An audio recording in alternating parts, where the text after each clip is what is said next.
ఒకప్పుడు అమ్మాయిలకు అసలు ఎడ్యుకేషన్ లేదు. అవును. అబ్బాయిల్లో సగం మందికి ఎడ్యుకేషన్ లేదు. ఎడ్యుకేషన్ వీళ్ళకి నిజంగా లాభం తీసుకొస్తుందని, వాళ్ళ ఆత్మనిర్భర్ భారత్ అంటారు కదా, అట్లా ఏదో అద్భుతాలు జరిగిపోతాయని ఉమెన్కి ఎడ్యుకేషన్ అనేది ఇచ్చారు, తీసుకున్నారు. పార్ట్ ఆఫ్ కల్చర్ అంతా అయిపోయింది. నాకు ఈ ఎడ్యుకేషన్ చూసి భయం వేస్తుంది. అది ఎడ్యుకేషన్ కాదు, అది ఎంపవర్మెంట్ కాదు, అది చాలా మిస్యూజ్. రూరల్ ఏరియా దగ్గర నుంచి అర్బన్ ఏరియా వరకు వ్యత్యాసం లేకుండా ఎన్నో అరాచకాలు జరుగుతున్నాయి. అంటే ఎవరి బాడీని వాళ్ళు ఇష్టం వచ్చినట్టు హింసిస్తున్నారు. అది ఆలోచన విధానానికి కూడా నిజంగా పనికి రాకుండా ఉంది. మేము రోజు చూస్తున్నాం కదా. అసలు వాళ్ళ అలవాట్లు అయితేనేమి, వాళ్ళ ఆలోచన విధానం అయితే ఏంటి, ఇప్పుడైతే 2 భాగాల కింద మేము డివైడ్ చేసేసాం. ఒకటి మెయిన్ స్ట్రీమ్, నీకేం కావాలి, ఓకే నీకు ఉద్యోగం కావాలి, నీకు బ్యాంక్ ఇది కొంచెం సేవింగ్స్ కావాలి, మ్యారేజ్ కావాలి, దాని తర్వాత పిల్లలు కావాలి, మెయిన్ స్ట్రీమ్ కావాలి, ఆరోగ్యం మీద అవగాహన ఉంటుంది.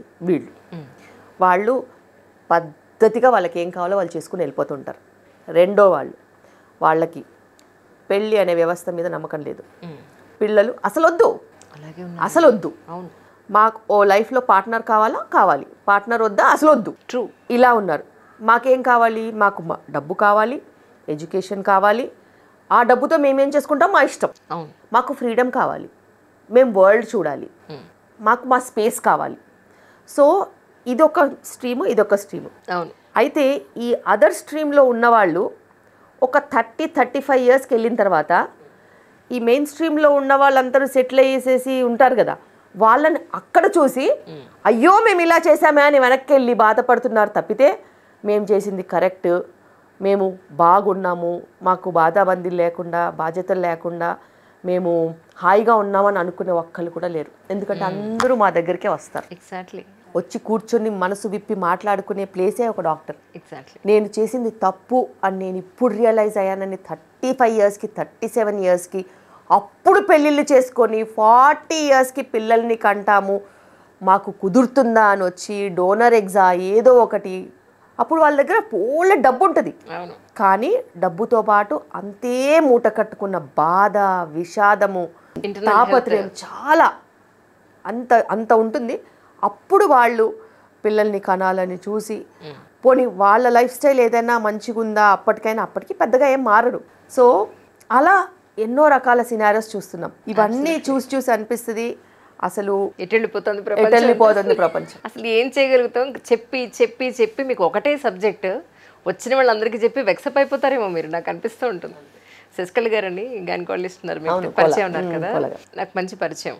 అయితే ఎవరన్నా పంపిస్తే కొత్తగా పెళ్ళండి, అమ్మ ఎప్పుడు పడుకుంటున్నారు ఫస్ట్ చెప్పండి, మీరు ఎప్పుడు తింటున్నారు చెప్పండి, ఎప్పుడు రాత్రిపూట ఎక్సర్సైజ్ వద్దు, పగలిపూట వెళ్ళండి, evening can you believe it or not, ఆవిడ ఎంత మీలానే చాలా డీటెయిల్డ్గా ఎక్స్ప్లెయిన్ చేస్తారు. ఏంటంటే కపుల్ మీరంతా ఉద్యోగాల నుంచి వచ్చి ఇంటికి వచ్చేసిన తర్వాత ఒక బెడ్ మీదకి వచ్చిన తర్వాత లైట్ వేసుకుని మీరు పడుకుంటున్నారా, లైట్ వేసుకోకుండా పడుకుంటున్నారా అని అడుగుతారు.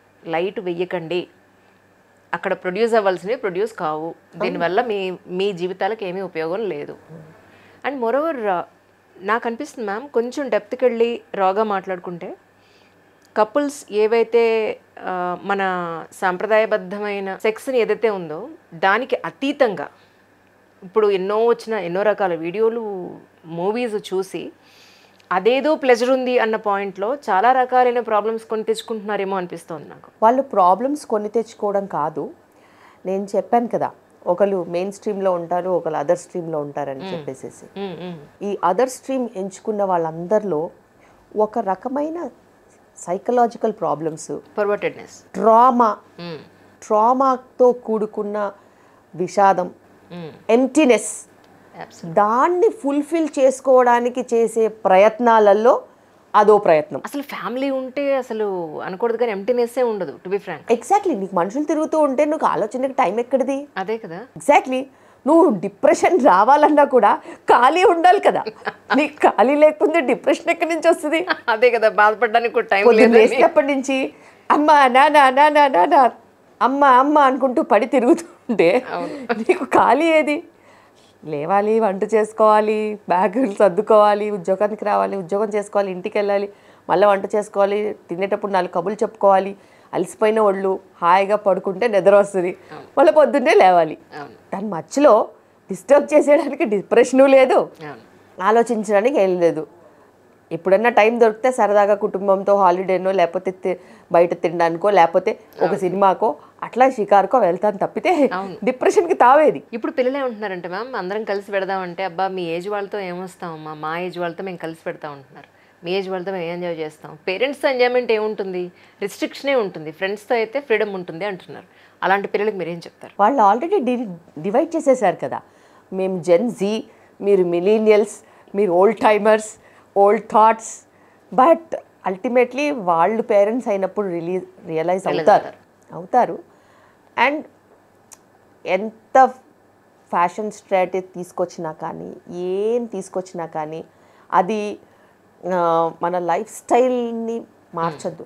ఏవి బట్టలో లైఫ్ స్టైల్కి పాష్గా ఉండడానికి అవన్నీ సూట్ అవుతాయేమో, కానీ నిజంగా చెప్పాలంటే మన వాల్యూస్, మన ఓల్డ్ టైం సంస్కృతి సాంప్రదాయాలు, మన తినే అలవాట్లు, మన 5 వేలతో తినే అలవాటు, వండుకునే అలవాటు, ఇదే పర్మనెంట్. అండ్ ముందు కాలంలో కూడా చూశారు కదా కుటుంబ వ్యవస్థ ఎలా ఉండిందో, స్ట్రాంగ్గా ఉండింది. ఒక పిల్లరు ఇంకో పిల్లరు ఒకరినొకరు కాపాడుకుంటూ ఒకరినొకరు సపోర్ట్ చేసుకుంటూ ఆ కుటుంబ వ్యవస్థ అనేది నిజంగా చాలా స్ట్రాంగ్. అప్పట్లో కూడా కుటుంబాల్లో కలహాలు ఉన్నాయి, డైవర్స్లు ఉన్నాయి, అవి ఉన్నాయి అన్నీ ఉన్నాయి, కానీ వ్యవస్థ మట్టుకు పిల్లల దగ్గరకు వచ్చేసరికి చూసుకోవడము, వాళ్ళని పెంచుకోవడము, బాధ్యతగా ఉండడము, వాళ్ళు పెరగడము, వాళ్ళు మళ్ళీ కుటుంబాన్ని చూసుకోవడము, తల్లిదండ్రులను చూసుకోవడం, ఇవన్నీ చాలా స్ట్రాంగ్గా ఉండినాయి. ఎప్పుడైతే అమెరికాకి పరిగెత్తే కల్చర్ వచ్చిందో లేకపోతే ఇంకో కంట్రీకి పరిగెత్తే కల్చర్ వచ్చిందో వాళ్ళు మళ్ళీ వెనక్కి వచ్చి చూసుకోవట్లేదు, అసలు రావట్లేదు. కొన్ని అపార్ట్మెంట్స్ ఉన్నాయి, పెద్ద apartments, high rise towers, only ముసలాళ్ళే ఉంటారు అందులో. అందరు పిల్లలు వీళ్ళకి పెద్ద పెద్ద అపార్ట్మెంట్స్ కొనిచ్చేసేసి ఎవరికి వాళ్ళు వేరే కంట్రీ చూసుకుని వెళ్ళిపోయారు. ఇంతకుముందు సంవత్సరానికి ఒకసారి వచ్చేవాళ్ళు, ఇప్పుడు అది కూడా లేదు. వీళ్ళే ఇక్కడే ఉండి వాళ్ళంతలో వాళ్ళే మాట్లాడుకుంటూ నవ్వుకుంటూ సరదాగా గడిపేస్తున్నారు. వాళ్ళకి అనిపిస్తుంది సుమా అసలు మేము పిల్లల్ని ఎందుకు కన్నామా అని. ఎగ్జాక్ట్లీ.